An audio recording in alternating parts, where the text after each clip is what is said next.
the NFC West, headed by the Seahawks, followed by the Cardinals, Rams, and 49ers. Seahawks, the defending NFC champions, lost a nail-biter in the Super Bowl. Super Bowl 49, an infamous play call resulted in a Malcolm Butler interception in the closing seconds of that one, and Pete Carroll admittedly knows he blew it, but regardless, this team, if it's even possible, has gotten even better. You're looking at specifically the trade of Jimmy Graham, bringing him in. They lose Unger in that trade, which will be a little bit interesting, but they did bring in Kerry Williams, former cornerback for the Eagles and Ravens.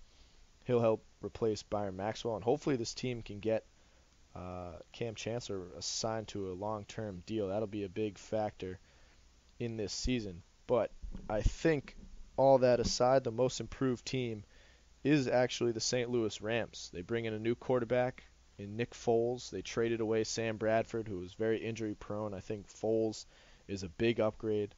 They also bring in Todd Gurley. We'll see if he can recover from his injury at Georgia. And hopefully he can have a stellar rookie season alongside some other backs there. They bring in Nick Fairley from the Lions. That's a big addition to their front. And then along with him, they improve the front seven with the addition of Akeem Ayers, former linebacker of the Patriots last season and the Buccaneers prior to that. They did lose Zach Stacy, but overall I think this is the most improved team in the division. The biggest losses are the San Francisco 49ers. I think they had a lot of departures this year. They lose Aldon Smith, who was released and probably won't play in the NFL again due to disciplinary actions. They lose Michael Crabtree, who was the favorite target of Colin Kaepernick. And they also lose a big running back in Frank Gore. So this team is going to look a little bit different, and I think they've slowly been deteriorating. They have a new coach, no more Jim Harbaugh.